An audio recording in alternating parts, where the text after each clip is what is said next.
on the stars like no other can. Bailey builds guitars with the wind and the sun.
Hey, welcome folks to the Bailey workshop for guitarmaking.co.uk. My name's Mark Bailey and this is all about guitar making.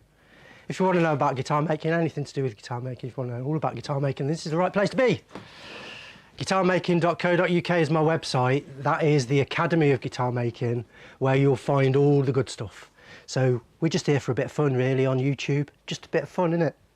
It's supposed to be anyway. So welcome. Today I'm going to be telling you my ultimate top tip for making guitars, especially if you're a beginner. I'm just going to come right out and tell you right at the start so I don't waste any of your precious time. Get ready to work on blanks. That's my number one tip. So the reason that I'm talking about this today is because we've been getting a couple of emails from folks who are a bit confused because they're looking at our website and looking at the prices of our wood, because we supply ready-to-work blanks. And I'm getting some emails saying, oh, I can get wood cheaper than that elsewhere. I can buy wood cheaper than that out from there, and I can get that cheaper from over there. So yes, that may well be true, but the thing is, I've been doing this for a very long time, and what you will come to realise pretty soon is that if you order wood from most places, this is what you'll get. If you look at that on the close-up, you can see this is rough sawn timber.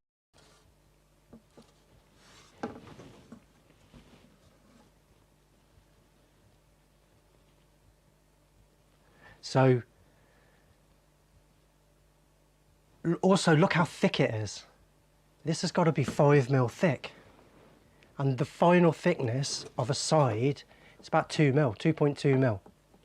0.085 of an inch is what we're looking for. So as I'm always saying, half the battle when you start out making guitars, half the battle is getting your workpiece flat and straight, believe it or not. It sounds silly, but as I say, you order wood from places and it comes like this, rough as anything. And the first thing you've got to do is it will say, page 1 in the book, plane your wood flat and straight. And so first thing you've got to do is have a really sharp plane, super sharp plane.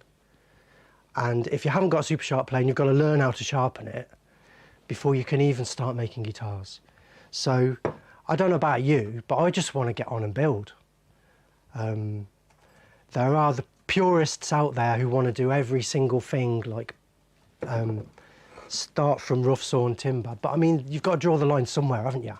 For instance, are you going to go and chop the tree down and then chop it into chunks and then slice it and then wait for it to dry and then plane and prepare your blanks? Probably not. For those of you out there who are up for that, then I've got the most admiration for you. Top admiration for those guys who do it all by hand. But for us mere mortals, we're just guitar makers. What I recommend is that you use blanks that are ready to work on. And that is my number one top tip. It will save you a fortune. It will save you a fortune in time. In the end, we've only got time and money, haven't we? I'll tell you a quick story. When I first started building guitars, I started running my build your own guitar course. I needed a load of wood for our body blanks. And so I ordered 10 mahogany body blanks. And of course I rung round all the places. Well, say there's only 2 or 3 places. No, it was me, Carol. I did it back then, it was me. Not... Carol, I rang all the places and got prices for everything. And amazing how we remember it different, isn't it? Anyway, I thought I'd explained to the guy perfectly well that I didn't have any large equipment like a planing machine or a thickness sander. I didn't have those big machines at the time, and so I needed ready to work on blanks. So if you're starting out as a guitar maker, really will save you so much time if you get ready to work blanks. Anyway, a week later, a box arrived, and I opened the box, and inside was a load of rough sawn timber. It all looked like this, and so I had to send it all back. So that was my first experience of buying wood as a guitar maker. I was able to buy ready-to-work blanks elsewhere, but my main point, what I'm getting at here, is that there is an awful lot of work in preparing these blanks. And that is why, if you look in our shop, you will find that our wood is a little bit more expensive than what you'll be able to buy it elsewhere. The reason is, I'm doing all the work to prepare your blanks for you. So, for instance, here's a back. I've already started to thickness it, but I don't take it all the way until I've joined it. So the next job is to join it, and then I finish off thicknessing it, and that'll clean up the last of these bandsaw marks. So if you look at the difference in thickness between how it comes in, let's see if we can get this on the close-up cam. So there's 2 thicknesses. It's about the same as one, look.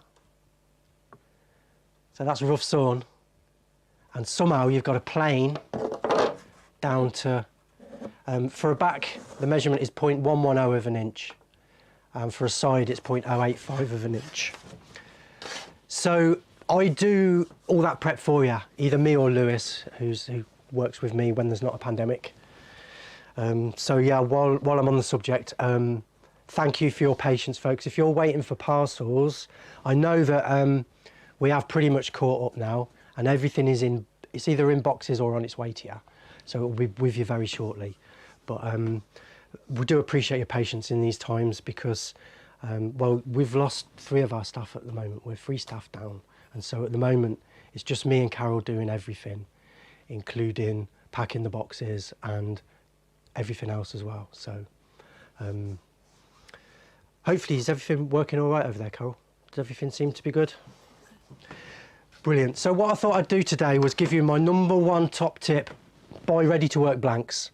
And then I thought I would show you briefly what I do to your blanks.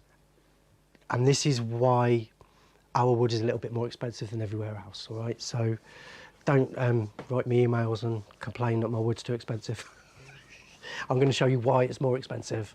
And I would like to think that I'm actually saving you time, and time is money, isn't it?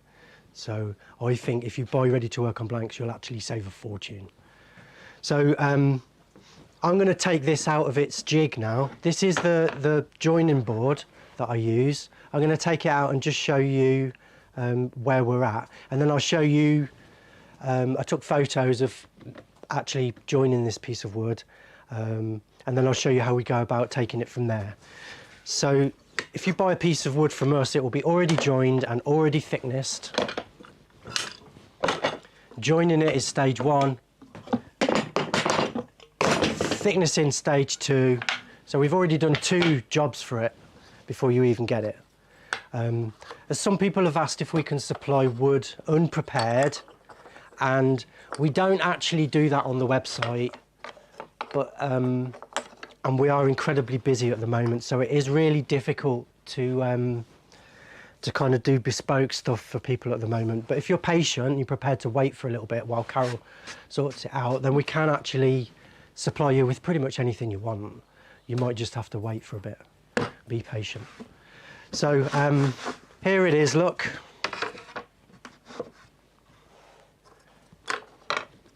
I'm going to take it out of the board. Lose the board for a minute.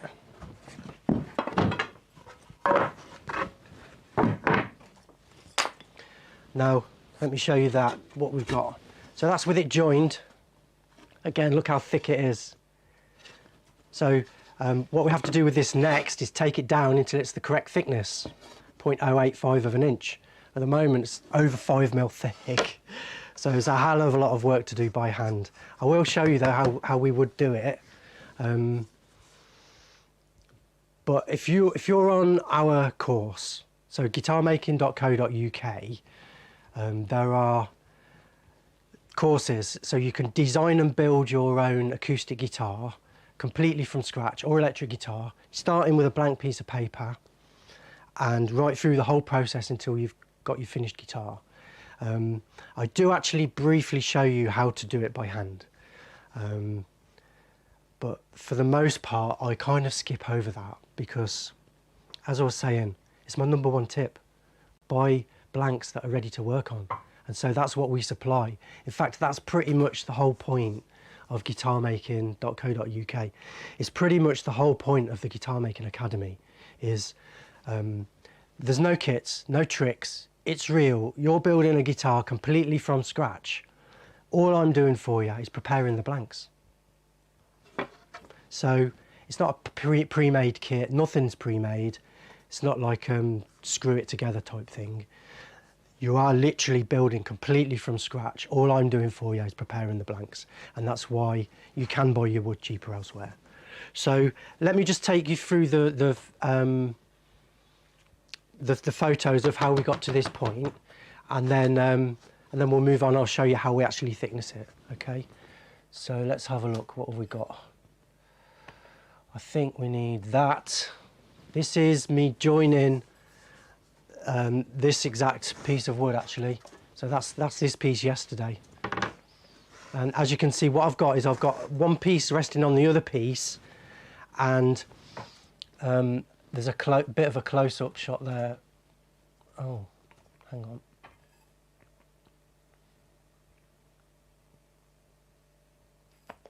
So I'm trying to level the gluing faces. There's the close-up. So what I've done is I've arranged them so that the top piece is sticking out slightly past the bottom piece. And then when I run my plane across, then it just takes a layer off that top piece. When I've got one done, then I swap them over and do the other one. And then this is it being dry clamped down to for a test. Obviously we always check twice, cut once, and when it comes to gluing, then we always dry clamp to check. So that's me putting the glue on, a nice bead of glue all the way along. Close up of the glue. I always spread it out with my finger, and then there it is, the two pieces stuffed together, and you can see the glue squeeze out. So just the right amount of glue squeeze out there. Right, page 2 isn't working. This is what happened last time. So there's a wider shot of it. Cheers, Steve. If we just go to the next picture, then this is it actually being clamped. So before you saw it being dry clamped, this is it being actually clamped. So there's some sticks there holding the board flat onto the deck. And then if you see on the next picture, the actual sideways pressure is being applied by those wedges at the edge. And then you can see the squeeze out there. I think there's a close-up of the wedges coming up. So we just squeeze those wedges together. It applies sideways pressure to the boards and hopefully causes just the right amount of glue to squeeze out. I think there's one last picture. There we go, look at that. Beautiful. So that's where you saw it this morning. This is where it is now. So gluing it is one job, and that can take a while, especially with harder woods like this. It can take quite a while. It's easier with softer woods like the top. Wow. So yeah, now we have to thickness this. So of course I do not recommend this. When I'm thicknessing wood, I'm going to do it on my machine over there. I'm going to take you over there in a minute and show you. We're expanding the cave a little bit. I'm going to show you another corner of my cave, and I'm going to show you my sanding thicknessing machine. I'm going to show you how we do it. But first I'm going to show you how not to do it. So this is how it tells you to do it in a book, right? You get your board, you get your bench, and then you get your plane, and you rub one thing on the other thing until it's the right thickness. So let me just clear a bit of space. What I'll do is I'll put it on this end here. Okay, so your first problem is you need a flat bench. If you don't have a flat bench, you'll never get your piece of wood flat. So the first thing is to check that your bench is actually flat. If your bench isn't flat, and that's the first thing you've got to fix. Because you need to be able to put your board down on a flat bench like this. So maybe need a bit more space around it. Oh, you guys made me do this. You know that. I didn't want to do this. You made me do it. I've got machines for this, you know. The truth is, I've used the rubbish clamps.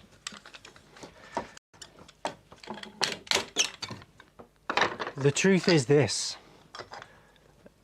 99.9% of guitar makers don't do this, I promise you. 99.9% of guitar makers have got one of those over there, which I will show you in a minute. Let me show you this first though. Use a couple of decent clamps. It will help.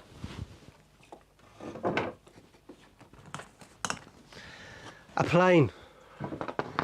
Now I did consider ruining one of my planes for you, but I don't love you enough.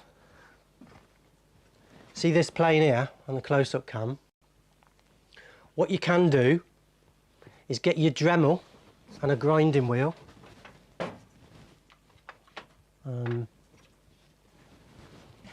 Get a grinding wheel, grind some notches into your plane blade, make a notched blade, and so if you remove 50% of the blade with notches, then you're making it 50% easier to push the plane through.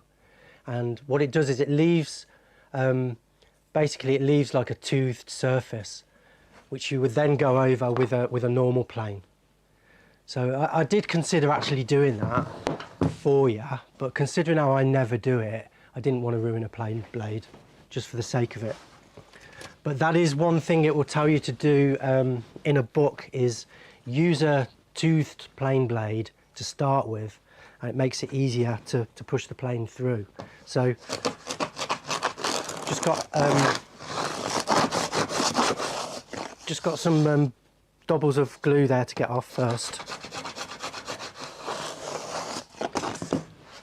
Then we'll turn it over and work on the other side.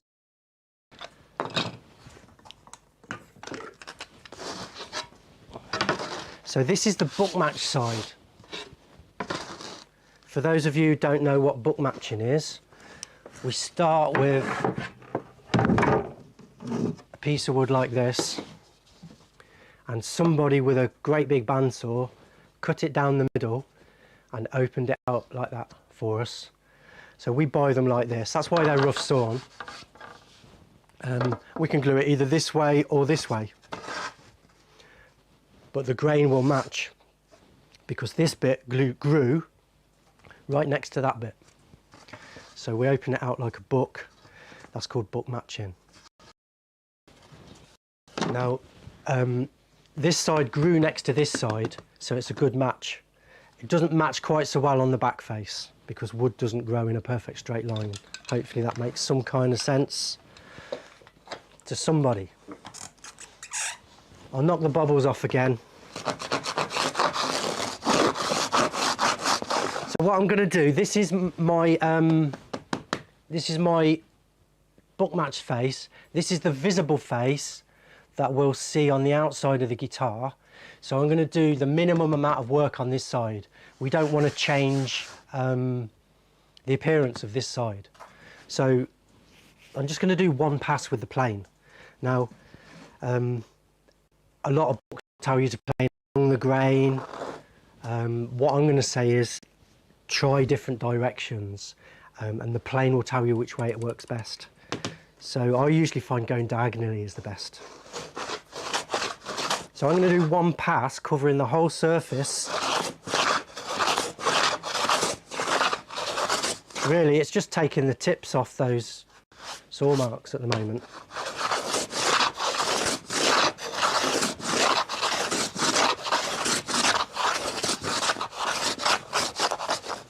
I'll show you a little tip with the plane, right? So if you want to go, if you hold the plane like this, if you want to go deeper, if we go on the close-up cam, if you want to go deeper, other side please, on this side, yeah. If you want to go deeper, what you do is you press on this wheel, you press down with your finger there. So I'm just taking up some slack and now it's gone tight. If I press down, that moves the blade down. And if I want to raise the blade, I need to turn it to get rid of the slack, and then it goes tight again. And now to raise the blade, I just lift it there. So that's a good little tip for planing. Lower and raise the blade. Down, up.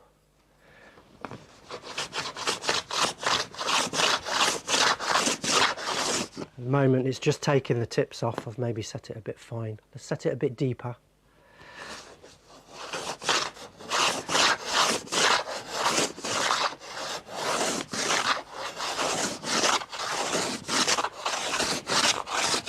It doesn't actually look like it's doing anything, but you can see it is. It's just taking the tips off. I've got another plane here as well, which might be sharper. When I'm doing this kind of job, I'd usually sharpen two planes up if I've got them. And what I like to do is set one to cut deep and one to cut shallow. Or I just pick the sharpest one I've got available.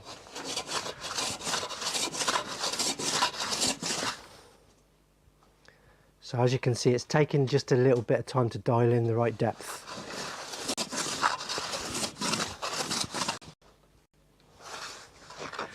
So I'm going to go the other way on it now. We don't want to go too much in one direction.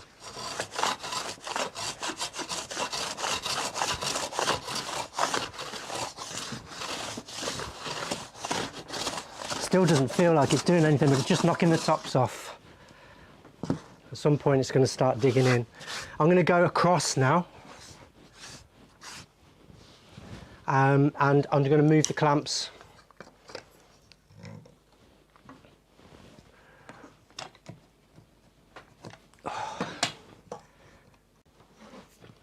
So that I can just catch those corners. Just go over the corners again.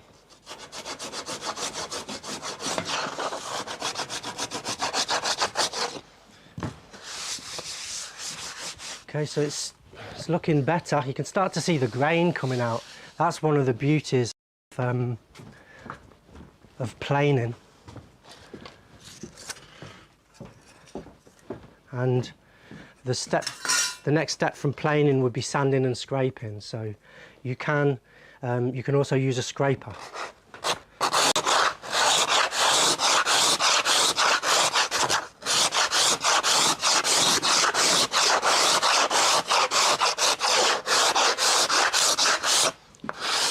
The scraper's a bit. I'm going to turn my board. Make sure there's nothing underneath it. Change direction. So basically, we're just going to keep changing direction. And then I know my table's flat, so I can check the flatness of my board with a straight edge. And as you regular guys all know, the most of these jobs with guitar making, it's really simple. It just comes down to two jobs. The first one is finding where you remove material, and the second one is removing the material. Basically, find the high spots, remove the high spots. So, are you having fun yet? Well, Eddie Cameron says it's painful to watch. Thank you.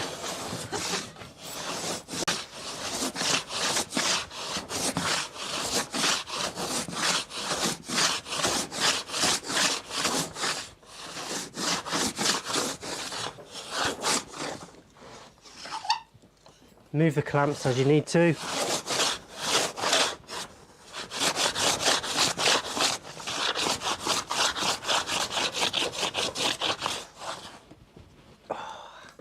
So, still looks pretty rough, but probably about halfway there.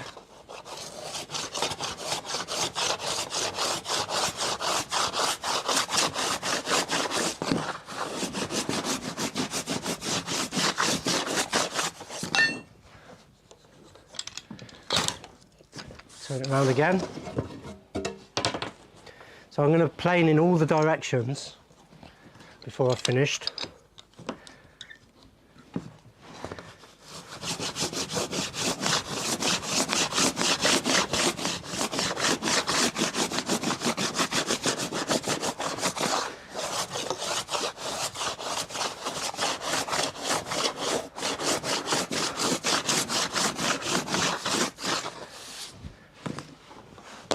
Move the clamp. I'm going to do one more and then I'll show you what we would do next.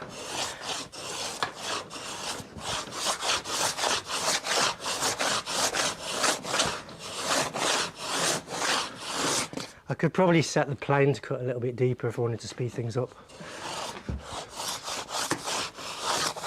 but you're in danger of taking a big chunk out.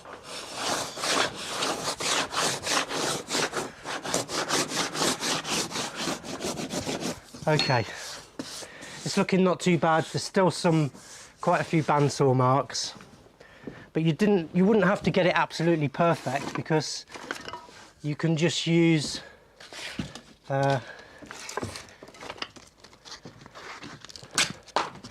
really rough paper to start with, 60 grit and then 80 grit to finish it off. And you would do the same thing, go in all the directions. Let's just move the clamp.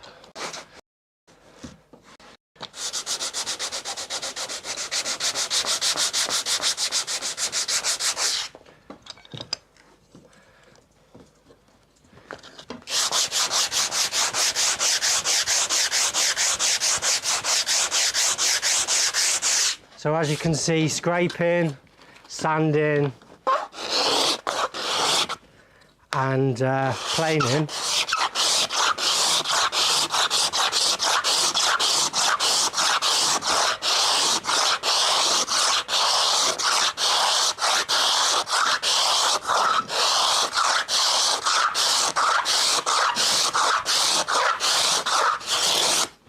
I don't know, another 10 or 15 minutes. I reckon that'd be perfect.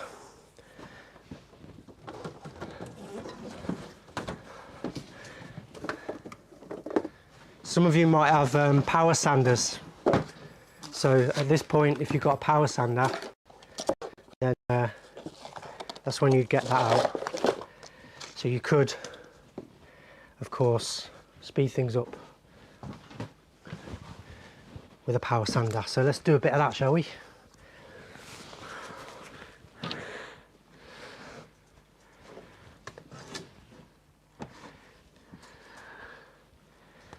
Something weird's happened.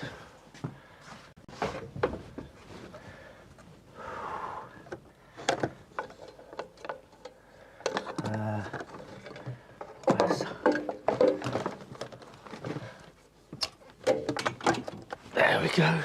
Yeah, these things work better when they're plugged in. Don't need the clamps anymore for sanding.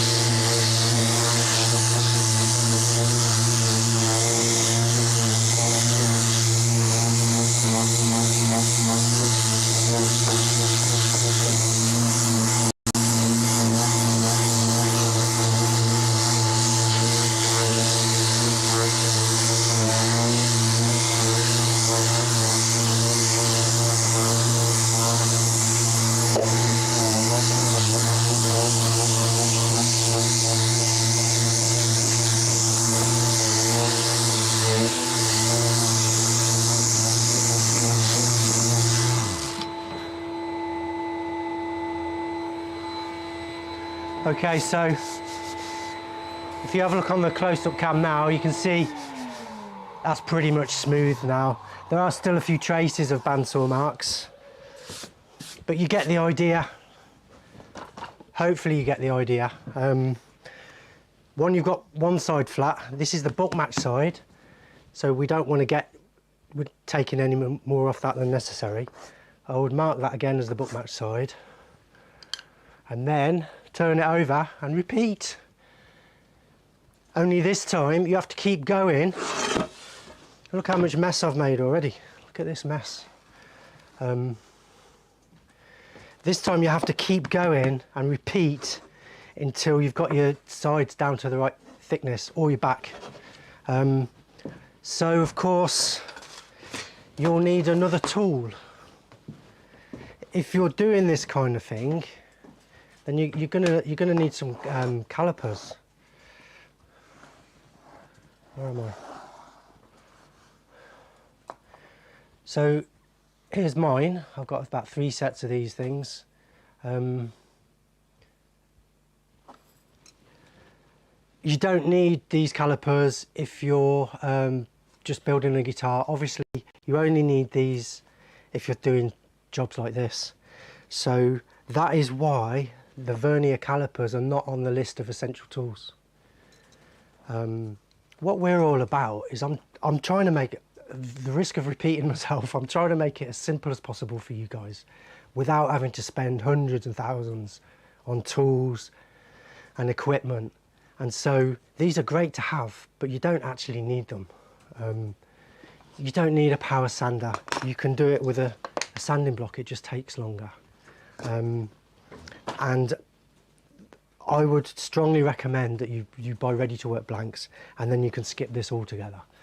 So yeah, calipers would be used to just check the thickness of the wood, and what you're looking for is, see, that's 4.9 mil.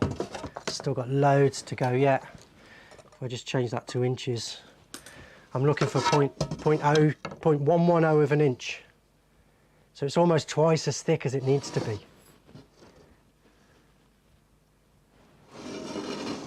Not sure if you can see it. It's almost twice as thick as it needs to be. This is how it comes in, folks. And that's what you're dealing with. And that is what the Guitar Making Academy is all about. I'm trying to make it as easy as possible for you to get started. So I do say this all the time, but there's a bit of confusion out there. So I wanted to make this video today just to explain that. My number one tip, buy ready to work blanks. And if you don't, you can see how much work it is. It's not, well, it is quite good fun pushing a plane through a bit of wood, but you're going to end up absolutely filthy, covered in the stuff and mess everywhere, as you can see from me just doing the one side there. Having said that, if you're a glutton for punishment and that's what you like, then just go for it. There's nothing stopping you. You can buy your wood from anywhere you like, but you'll just have to go through that process. And I do actually show you how to join it and stuff on the course, so hopefully now we've got everything covered. Carol, why are you giving me evil eyes? I've done something wrong. What's the matter? Oh, she's riled today, folks. Right, I'm going to show you how I do it now. So that's the glutton for punishment way to do it if you hate yourself. I've already shown you how we join them, so we still join them by hand, but to thickness them, we have ways and means. Let me show you my thicknesser machine. There she is, look. Look at that. So that there is called a sander thicknesser. We also use a planer thicknesser sometimes.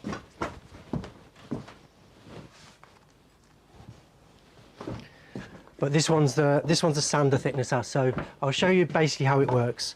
So we have in here a rotating drum which spins round and it's covered in sandpaper.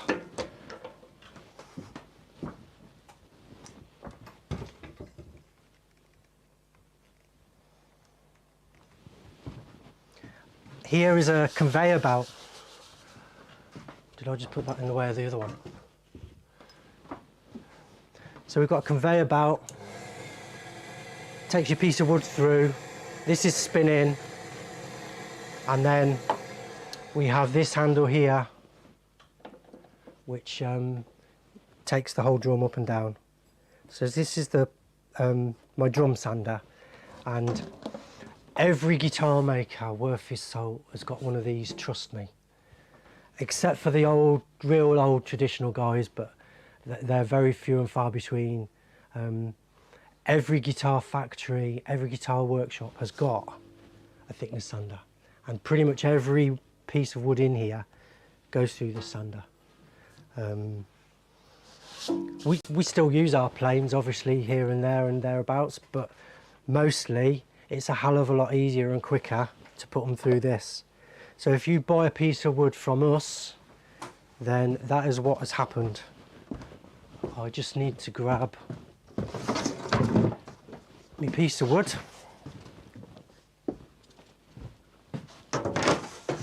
And then if this drum goes down too low, then it starts sanding the belt. So to avoid that, what we do is we put our very thin pieces, we put on top of another piece. So I've got a bit of perspex here. It's dead flat, nice and flat. And I use that to go on to put my piece of wood on top, and it raises it above the deck so that I don't end up sanding the table.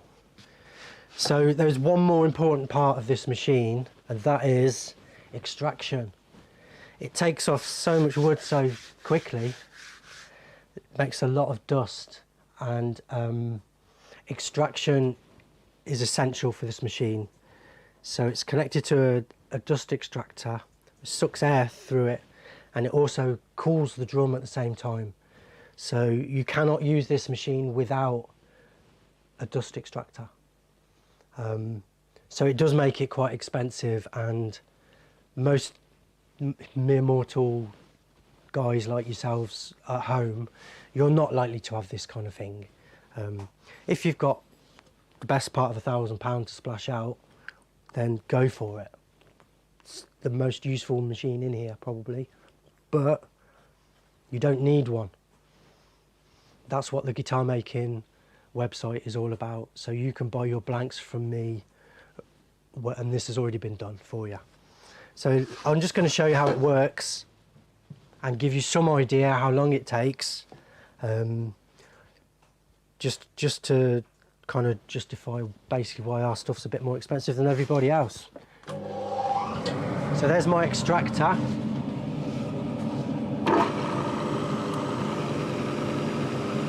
And then we started going through the machine and just slowly bring it down until it starts to cut.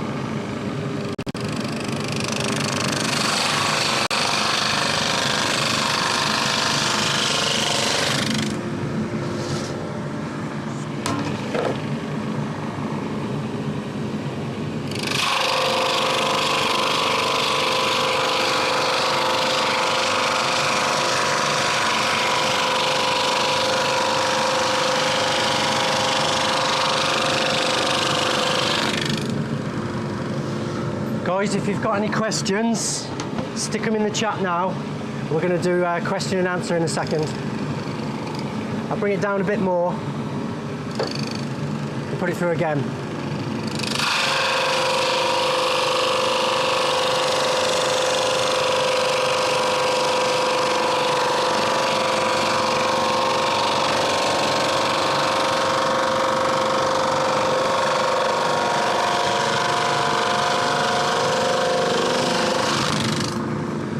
You can hear my machine struggling there, and I can smell the burning.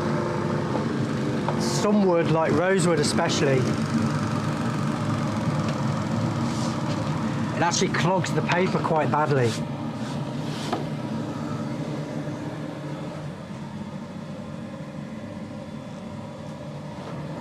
So there is a trick for cleaning up the paper. If I can find my magic rubber.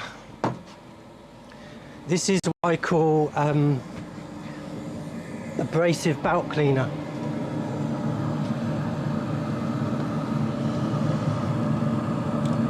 So this can take a worn out piece of sandpaper and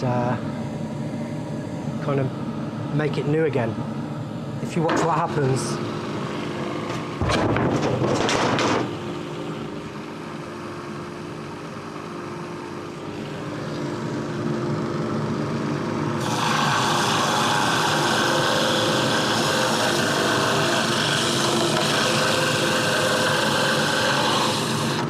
Maybe it's not so clear, but what's happening is it's cleaning off the resin from the wood.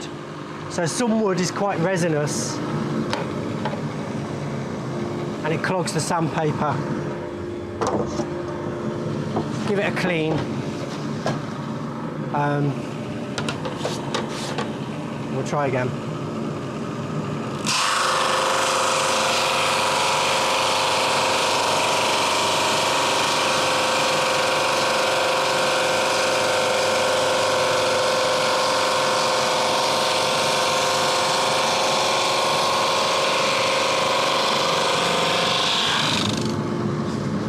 With a sanding machine, you can put your piece of wood through twice and it will take a bit more off the second time, whereas if this was a planing machine, it wouldn't take any more off the second time. But we can put this through again and it will just take a fraction off the second time.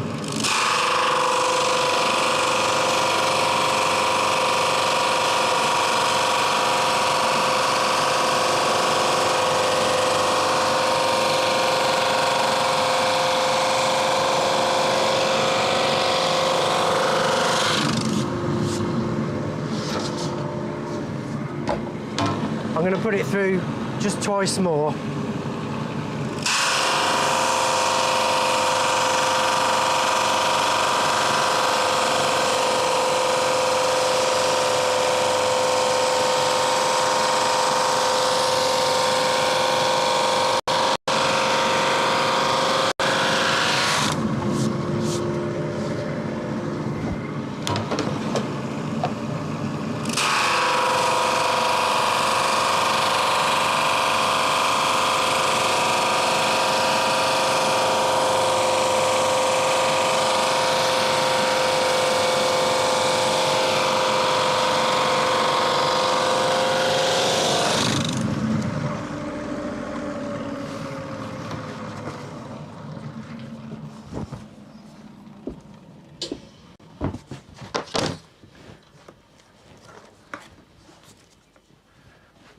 Okay.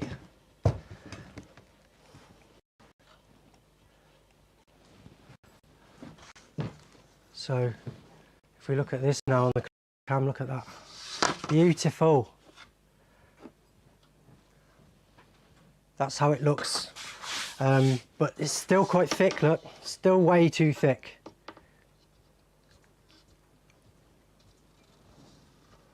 And so I've stopped prematurely there because I don't want to bore the pants off you. But I need another half an hour over there. That's going to need to go through another 20 or 30 times or something. Let's check the thickness.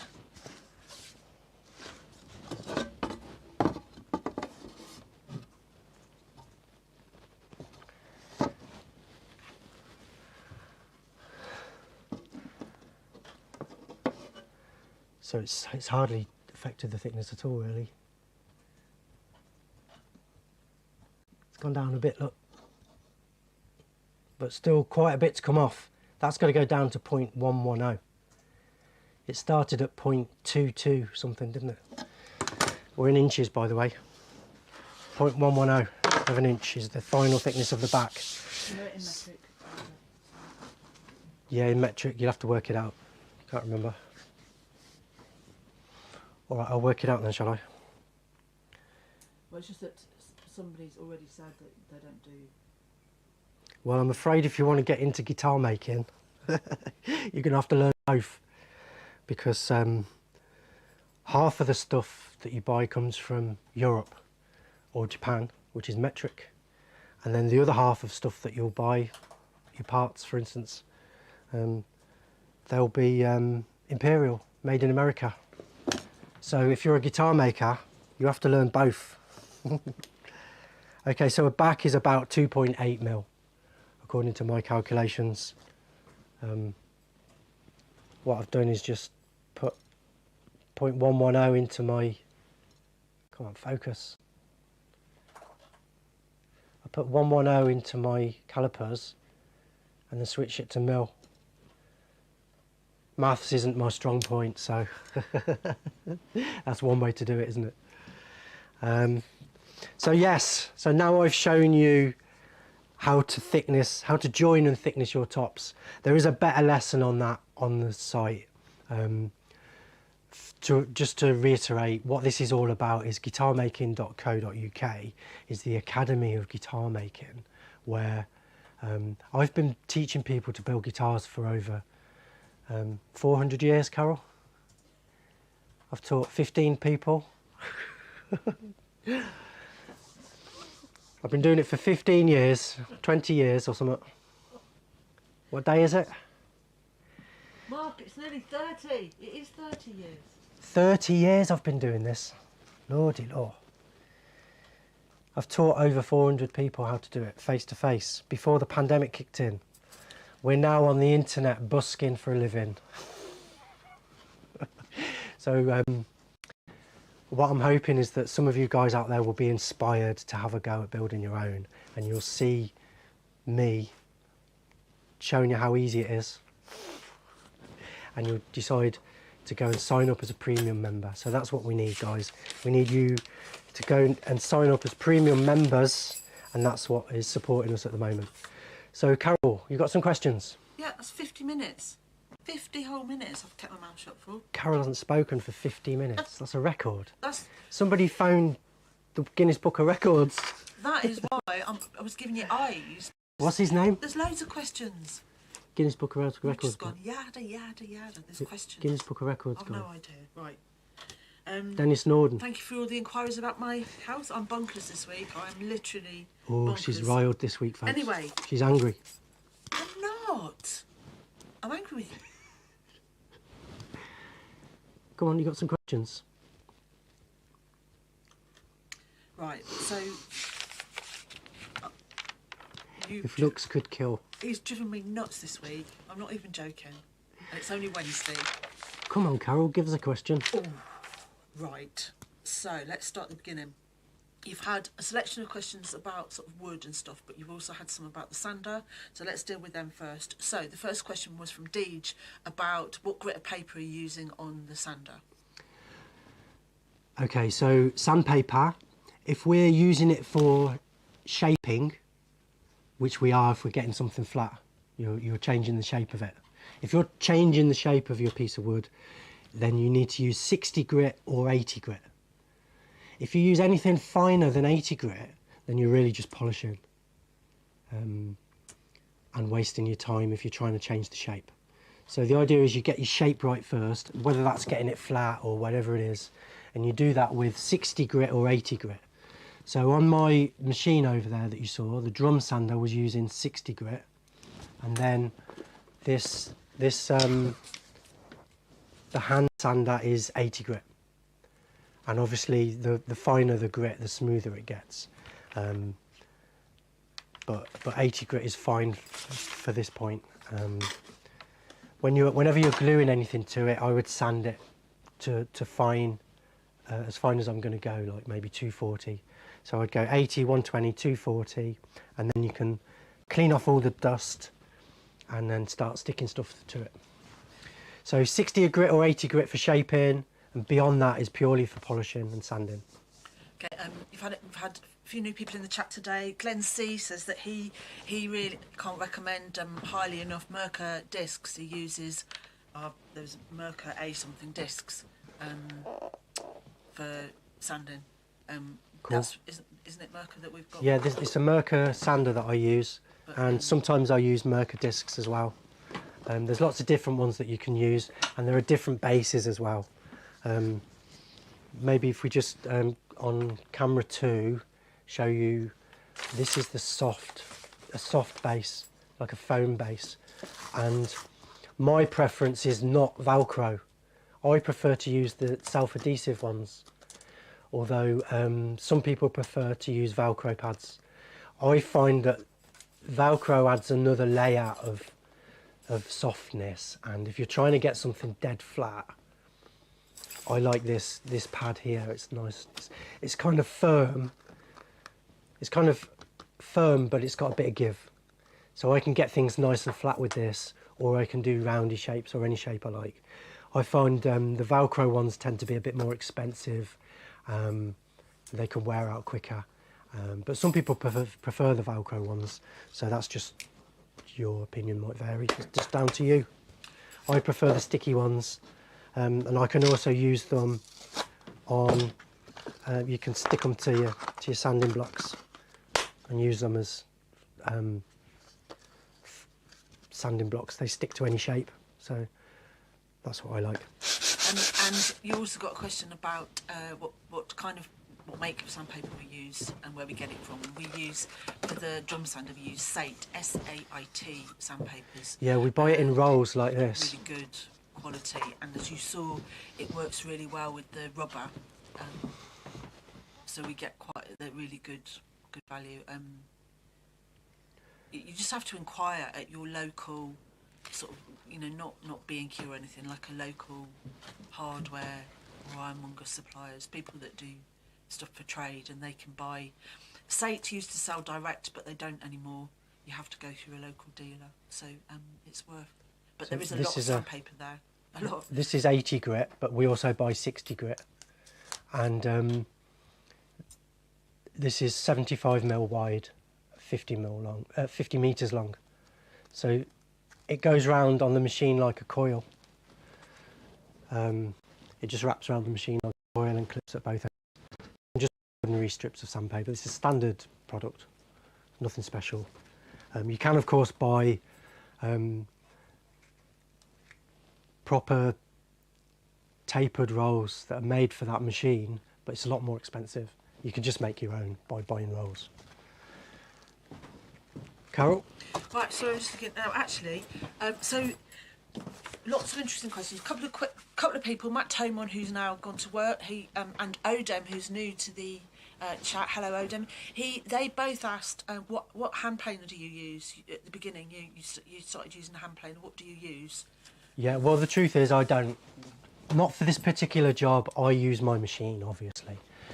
But actually, I'm glad you asked that, because it's a really, really good point. And I was going to say this, is that if I didn't have that machine, then I might consider buying an expensive hand plane. So these Stanley planes, this is the Stanley Bailey number 4.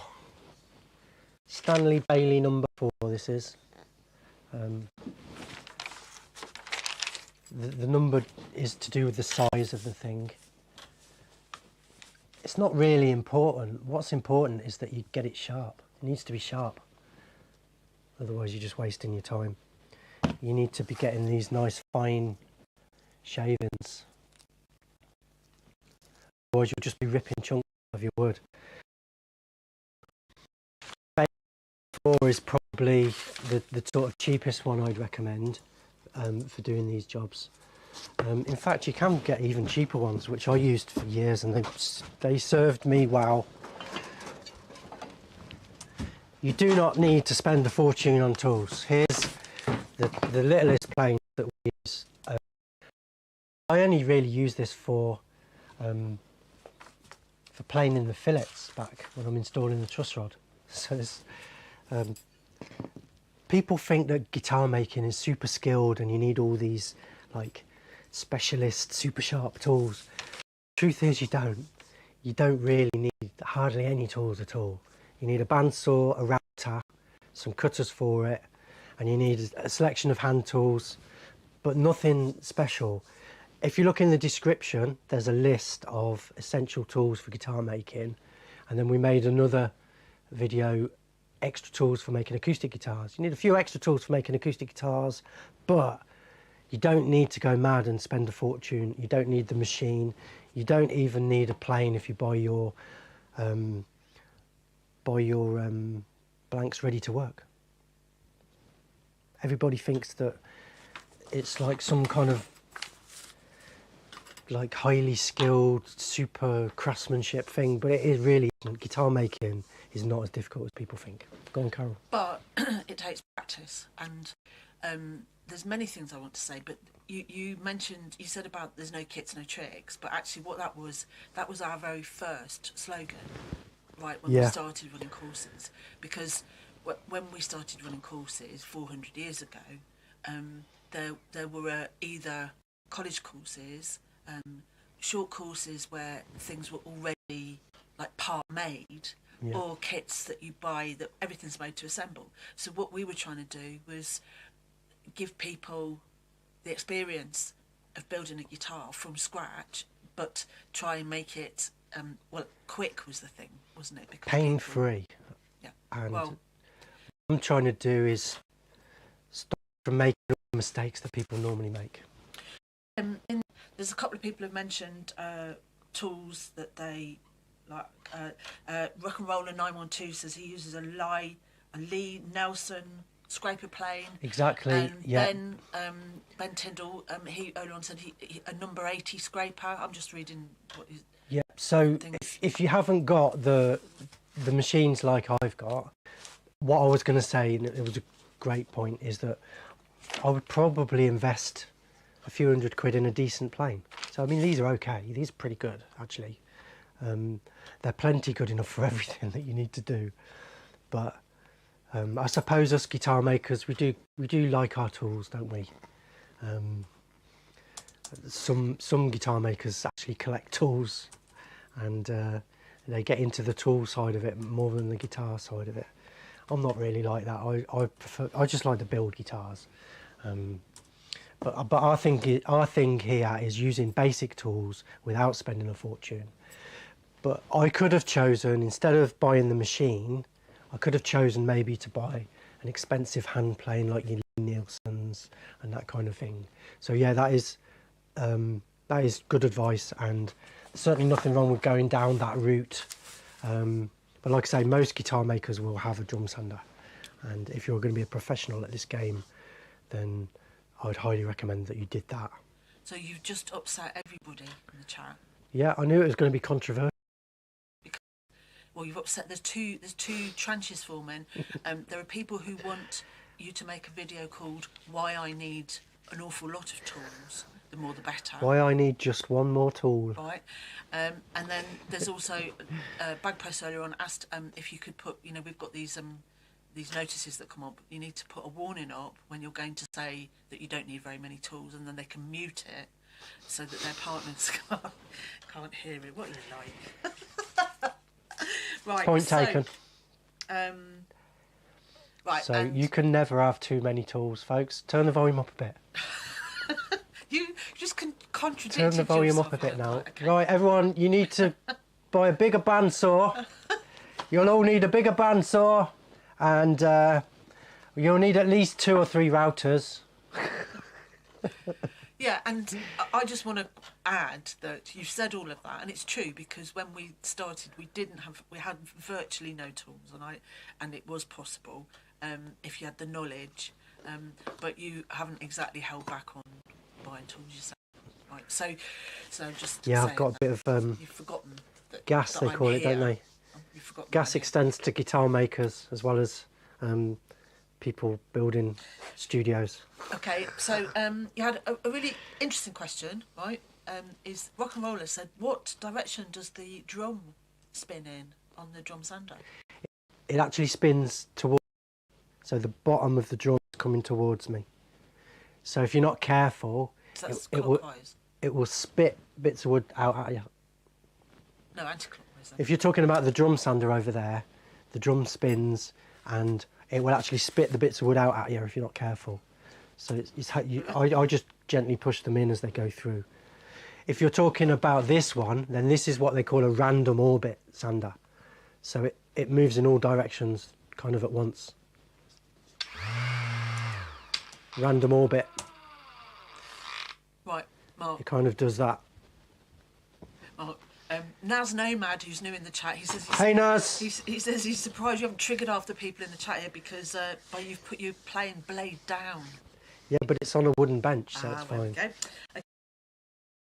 Says, Billion Universe says, my wife just heard that, stop it. Well, that one PB shouldn't be says, there. can Mark repeat this bit on Saturday when my wife is here? Just cut it out and put it on loop. Put that bit on loop. And, yeah, Bad Press says, and for pulling the plane backwards on the wood now, as we'd have got shot for that at college, right? So there's a whole load of stuff. Anyway, there's still a couple of things, comments, right? So we had... then some bigger questions about going right back to basics. So I think it's Glassback DIY, who's also new to the chat. Like and subscribe. Glassback asked, what did people do before there were bandsaws? So I tagged Eddie Cameron in, but I'm guessing Handsaws. really big handsaws, didn't they? Yeah. And there's actually a great video. If you guys want to try and track it down, the Stentor Violin Company made a video where they toured the factory, and you see every job being done, and they're making these student violins. It's incredible how fast these guys work. There are no bandsaws. It's all done by hand, but they're actually using it looks like they've got broken bandsaw blades and like a bow and arrow. It looks like a bow and arrow. It's a great big bow saw with a great big blade, and the guys put their knee on the bench, put their knee on the violin, and an F hole just drops out. Turn it round, F hole drops out. There you go. Those guys, I don't know how many they do a day, but you can get pretty quick at those kind of things with practice. It is a great little video if you guys can track that down. I've got it on a VHS, but you might be able to find it on the internet somewhere. So we also had another new person in the chat today, Watch and Learn. Hey, Watch and Learn. Really freaked me out because Glad you found us. Mark says that to me a lot. Watch and Learn. Yeah, that's what I tell Carol. Watch and Learn. So that triggers me. That one does. She loves it. So what he. So Watch and Learn said, how do you go about making blanks yourself? You know, like actually making the blanks from either billets or lumps. You don't. Right. This is my point. You wouldn't. People offer me trees. They say, oh Mark, I've cut a tree down in my garden. Do you want it? No, thank you. Because A, how am I going to cut it? You need giant bandsaws for that kind of thing. And then B, you've got to wait 2 years for it to dry. Actually, can I just say something about You can do that if you want, but that's not what we do. Eddie Cameron, I asked him, because Eddie is a tree surgeon down in Cornwall, and he said that to dry a log, you have to, or dry a piece of freshly cut wood, you have to do a year per inch of thickness, plus a year, right? That's just air drying, outdoors, and then bring it in, when you bring it in, you've got to, roughly dimension it, and then leave it as long as it takes to dry it out. So it's a long process. But wasn't there some, I was trying to remember, wasn't there a course somewhere?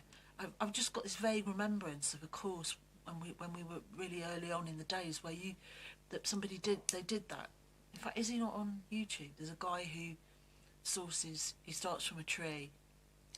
Well, there are videos out there where people have done that, but as you say, it takes years just to dry the wood. Yeah. Well, and that was back to the point. We would plank it into, say, 2-inch planks, and so after a couple of years, then I would bring it in and leave it in the drying room until it kind of reached equilibrium. We've got these moisture meter to measure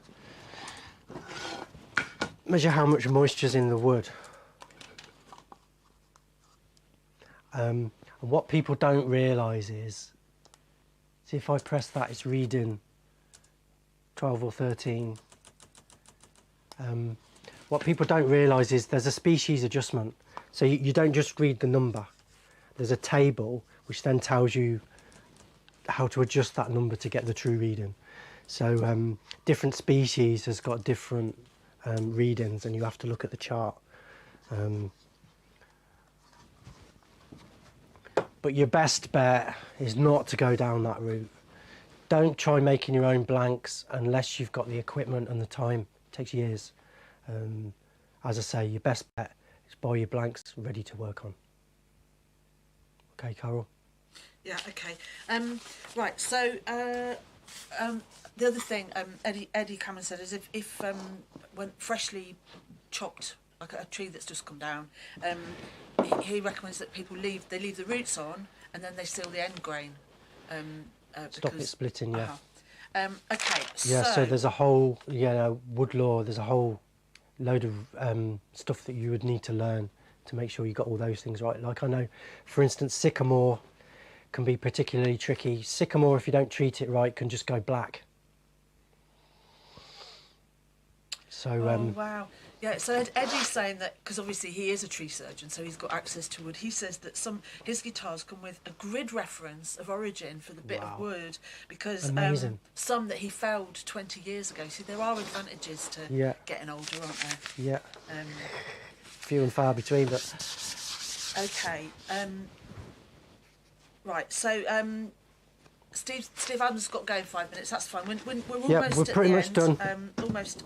I'm just waiting. Watch and learn is watch and learn. If you're still there, can you just explain? I'm really not. I don't quite understand what you mean about the blanks. So if you can come back to me on that, I'll ask him. So Chris Ottewell really early on said that Hey, Chris. He actually when he was working with a luthier down in Totnes for a little while, or learning from a luthier, and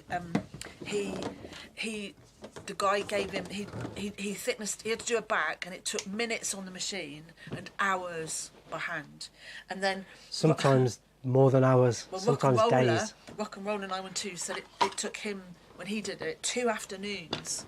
Right, and then a week to recover from doing it. Yeah, so that is why I decided to supply our wood ready to work for you, because it can save you an absolute fortune in time. Time is money. Right, and so to be honest, it's been a really interesting. Oh, we got a parcel today, Carol. I'll open that in a minute. Quick. We've got less than 5 minutes, Carol. I'm doing this now, right. Thanks, Theron. Look! Chocolate. and more rubber. So you guys who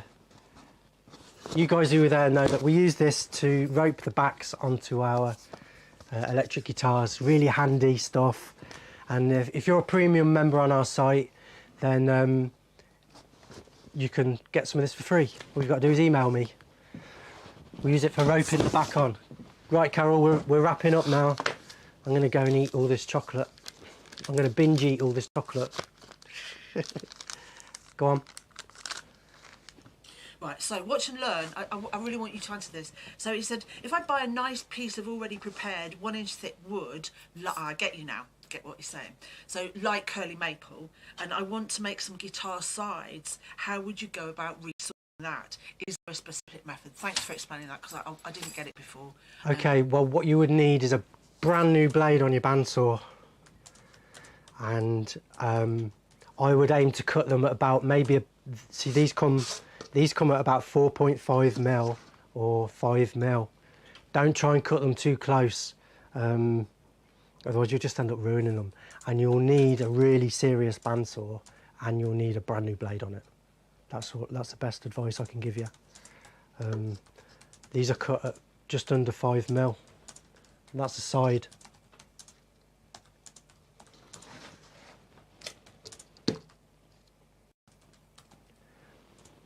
So that's how they come in. If you try and cut them any thinner than that, you'll probably end up just wasting some.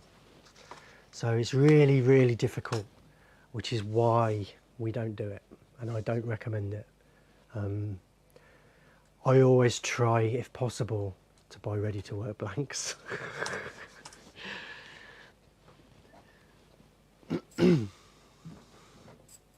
Right, two more things. One is that Ben Tideman asked about pear wood. He's got some pear wood. Is pear wood something you would use? Bag Press says it's a lovely wood, very even grain and a beautiful colour. And if walnut's used for necks, it's great for carving. I would use it for a body. Off the top of my head, I'm not sure about using it for a neck. I would have to do some research. I would just basically, if ever I'm not sure about something, I just do a search on Google, and if somebody else has made a neck out of it, then I don't see why I shouldn't. If nobody's made a neck out of it, there's probably a reason why. So, yeah, it's a really nice wood, but I've never made a neck from it. But we would use it for electric guitar bodies, not necks. Okay, so we're almost there, aren't we? Lost my thread now. Oh yeah, so Bag Press has said if anybody is near Letchworth, which is in Hertfordshire, and has a load of stuff that wants processing, he's offered to do that. You know, if people have got... Well, that's very kind of you, Darren. Thank you for that. Because he can put it through his thing. Awesome, yeah. And also the same goes for us as well. That's a service that we offer as well. So. Right, there's one last thing I want to say. You need to email Carol. Yes, well, and that's what I want to say, because Mark earlier on rather glibly said, just let us know, we can do anything. Carol can do it. Yeah, Carol can do anything. The thing is, we can't do everything, not just because we haven't got enough time, but also there are things we can't get, and there are actually some woods that you can find just as easily as me. Things have gone crazy at the moment.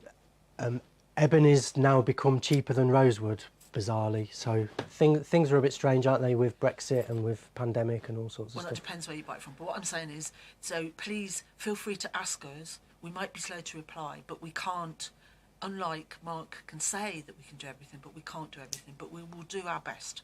And like Bag Press, if you have bought unprocessed wood online, then we can process it. Perhaps we might have to wait a couple of weeks till we've got Lewis back. But we can do that using our machines. Obviously, you've just got to get it to us. Right, Mark's obviously finished. There's some for you, Steve. That's mine. Bit for you. Thanks, Steve, again for doing our switching. Steve's been doing our switching our cameras. From another country. What about that? He's not even in the same country as me, and he's controlling our cameras. So thanks again, Steve, for that. Much appreciated, and hopefully we'll get you next time as well. I know you've got to dash off and do some stuff, so we'll let you get off. And likewise to the rest of you as well. Thank you so much for joining us today to find out my ultimate tip for making guitars. What was it again? That's right. Buy your blanks ready to work on. Well done. That's not what they said here. Carol's, don't eat yellow snow. Carol's still giving me the evils. Don't eat yellow snow's one. Let Mark do it. That was another. There's people's. We'll do it for you. So, whenever you are thicknessing your piece of wood or doing anything to do with guitar making, make sure you subscribe, like, and hit the bell icon and all that kind of stuff. But the most important thing is, what is it, Carol? The most important thing before I go and fill my face with all this chocolate, thanks Theron. Most important thing is check twice and cut once.